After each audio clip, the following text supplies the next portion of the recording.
Boruto 2 Blue Vortex Chapter 26 shows the elders talking about Boruto, saying that he's colluding with the Shinju and that he's working with them to attack the Hidden Leaf Village, the village that shunned him, that threw him out of the village, that, outcasted him and made him a villain or hated against him, you know what I mean?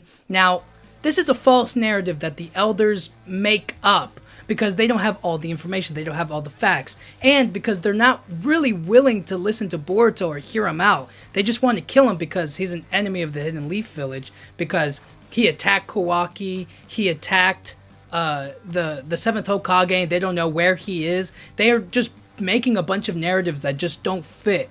Now, if they knew the full story, I doubt anything would change, but it's interesting to think about how that false narrative turns into another false narrative, turns into another false narrative, and another story, right? Like, they just create something out of nothing, you know what I mean? And it's one of the downsides of what happens when a character kind of explains themselves, but they don't listen to it. You know what I mean? Like, on the...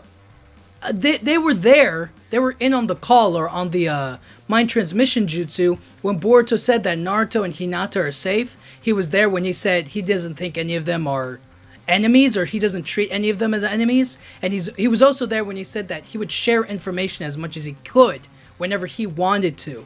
So I think that, I think it was maybe a missed opportunity for Boruto to teleport into that room, into that meeting with Shikamaru and everybody else there. Now, how he does it? I mean, maybe one of the toads could have been hanging on to Shikamaru's body. That would have been interesting. You know what I mean? Like one of those toads that he speaks through or whatnot. Maybe one of those could be on Shikamaru and Boruto teleports over, but they would be confused as to how he does it. But It would be interesting nonetheless, right? But anyways, he would teleport there and then he would kind of maybe shed some light on the situation. But at the same time, I don't think that...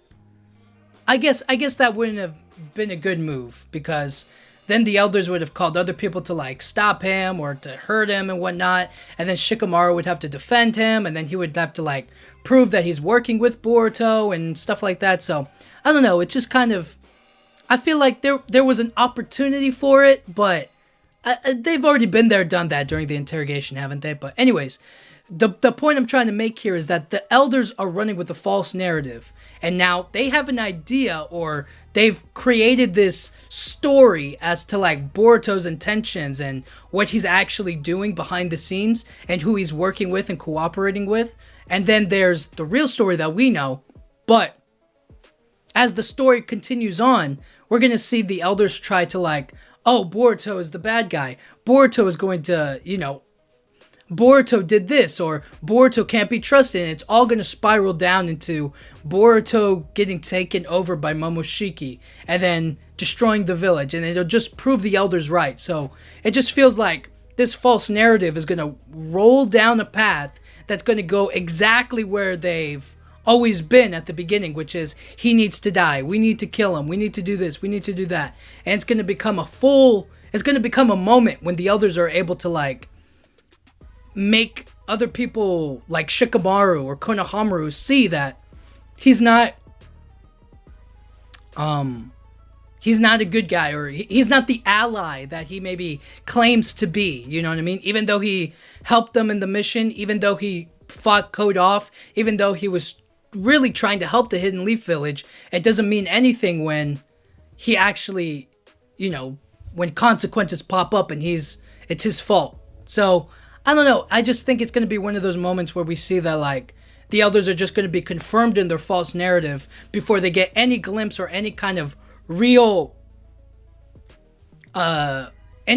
confirmation of, Boruto's genuinely trying to help, you know what I mean? Not that Boruto minds, I'm just saying that it's gonna be an example of you do good until you do bad, and then you're bad forever, you know what I mean? So it's gonna be interesting to watch, and I for one want to see how the elders react to Boruto's intervening and helping with the Hidden Leaf Village, and obviously the interrogation and the investigation of the mole or the leak to Boruto, or working with Boruto and stuff like that. So it's all going to come together, but I'm really looking forward to seeing how the elder situation kind of works out. I think that kind of politics of the Hidden Leaf Village and the Hokage spot and the feudal lords, I feel like all of that is like something that's been missing a little bit, you know what I mean? I feel like we deal too much with the Hokage does this, the Hokage does that, and not enough with like, okay, well, what are the actual political ramifications or choices or decisions that need to be made? And I feel like this is a great window into that. But let me know what you guys think. Do you think that the elders are going to eventually warm up to Boruto? Or do you think that the elders are just going to continue down this false narrative, create more false narratives about Boruto, about the situation, about the Shinju, and then eventually get proven right when things go wrong? You know what I mean? But let me know what you guys think. Thank you guys so much for watching. Yeah.